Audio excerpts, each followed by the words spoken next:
Muhammad Hisyam dari SMP Negeri 19 Tangerang Selatan, Timothy Anugrah, mahasiswa Universitas Udayana, hingga Aulia Risma Lestari, mahasiswa program pendidikan dokter spesialis Universitas Diponegoro. Mereka adalah sebagian dari korban bullying, tindakan yang terus berulang, dan masih nyata terjadi di sekitar kita hingga hari ini.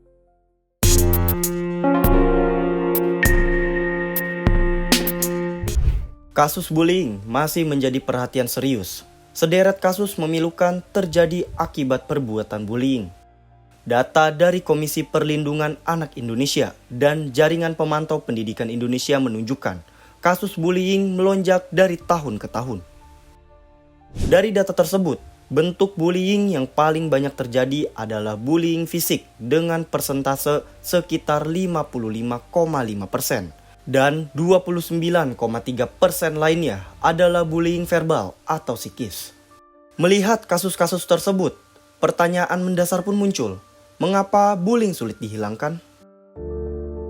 Bullying bukan sekedar tindakan kasar antara pelaku dan korban, melainkan fenomena sosial yang tumbuh dari ekosistem yang luas. Penelitian menunjukkan bahwa bullying bertahan karena didorong oleh interaksi berlapis, seperti karakter individu, tekanan kelompok, pola asuh keluarga, iklim sosial yang permisif, hingga budaya masyarakat yang menormalkan kekerasan. Bullying tidak hanya berbentuk kekerasan secara fisik saja, seperti pemukulan dan interaksi fisik lainnya, melainkan juga ucapan secara verbal yang menekan psikis korban. Misalnya meledek korban dengan kalimat yang menyakiti hati, ataupun memanggil korban dengan nama yang tidak seharusnya. Ada pula cyberbullying atau perundungan di internet. Ini bisa saja berupa komentar-komentar pedas yang dituliskan di ranah digital.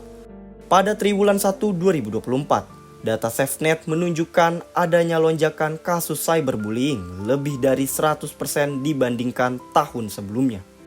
Pelaku bullying biasanya memiliki empati yang rendah, sehingga tidak merasakan penderitaan korban dan memiliki teman yang merupakan penindas. Pelaku juga memiliki kebutuhan kuat untuk mendominasi dan mengontrol lingkungan sosialnya. Jadi pelaku itu bisa saja gitu ya, ada kemungkinan dia juga sebenarnya korban bully gitu ya. Jadi ketika dia melakukan bully itu ada macam-macam motifnya. Dia ingin membalaskan dendam gitu ya, atau dia merasa bahwa cara seperti itu adalah cara yang wajar saja untuk mendapatkan keinginannya karena dia juga diperlakukan demikian gitu. Sementara itu, korban bullying dikategorikan sebagai anak yang dianggap berbeda di antara teman sebayanya, termasuk dari ras dan etnis minoritas. Korban bullying akan mengalami tekanan sosial dan beban emosional yang besar, sehingga membuat mereka lebih mudah jatuh dalam depresi, kecemasan, hingga berpikir untuk mengakhiri segalanya. Sebenarnya, pemerintah lewat lembaga KPAI, Kementerian Pendidikan, maupun Kementerian Pemberdayaan Perempuan dan Perlindungan Anak memiliki layanan pengaduan terhadap korban bullying. Setiap anak yang menjadi korban bullying atau saksi dapat melaporkan kejadian bullying kepada orang tua, masyarakat, maupun guru.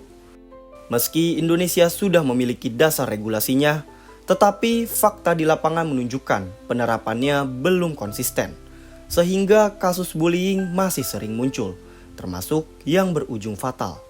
Ya, tidak ada program-program yang diterapkan di sekolah untuk mencegah bully atau perundungan ini terjadi kembali gitu. Jadi walaupun aturannya sudah ada, undang-undangnya jelas gitu ya, peraturannya jelas, tapi penerapannya masih kurang maksimal. Terus fokus penanganannya tidak hanya pada korban saja gitu ya, tidak hanya dari sudut pandang bagaimana supaya anak tidak menjadi korban bully, tapi juga dilihat bagaimana anak supaya tidak jadi pelaku bully gitu. Nah, jadi memang belum maksimal gitu.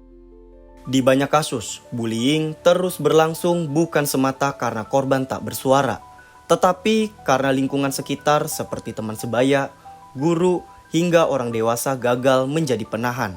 Sikap pembiaran ini yang membuat pelaku semakin berani. Tidak hanya itu, seringkali persoalan bullying juga diselesaikan secara kekeluargaan. Akibatnya, pelaku terbebas dari sanksi yang dapat memberikan efek jera. Mungkin Indonesia bisa mencontoh Korea Selatan yang menerapkan aturan untuk menolak penerimaan mahasiswa dengan riwayat bullying di universitas-universitas unggulan. Tercatat ada 6 universitas unggulan nasional di Korea Selatan yang menolak 45 mahasiswa selama masa penerimaan tahun 2025 karena catatan disiplin mereka terkait bullying. Pertanyaan lain muncul, bagaimana seharusnya kita bertindak apabila ada perilaku bullying di sekitar kita? Lingkungan sekitar juga jeli dengan apa, misalnya anak ini kenapa sih kok murung, kok sendiri, kok nggak terlihat tidak punya teman, ada apa? Kalau di rumah kok dia di kamar terus nggak pernah keluar gitu, keluarnya cuma makan aja terus habis itu masuk lagi, ini kenapa gitu ya. Nah itu didekati ya, diajak bicara, tetap disapa walaupun misalnya dia senang sendiri, tapi tetap disapa. Guru-guru juga tetap mendorong teman-temannya untuk misalnya ayo diajak dia bareng ke kantin dan sebagainya gitu ya.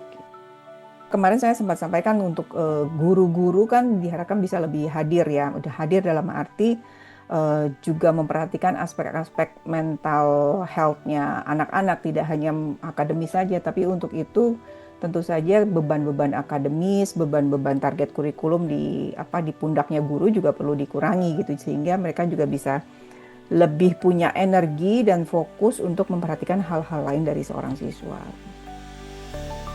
Perubahan mendasar harus dilakukan untuk menghentikan rantai bullying. Bagaimana ekosistem pendidikan, mulai dari keluarga, sekolah, hingga penegak hukum harus mengubah pola pikir bahwa bullying adalah tindakan kekerasan yang harus ditindak tegas, bukan sekedar dinamika sosial. Menghentikan bullying adalah tanggung jawab kita sebagai manusia.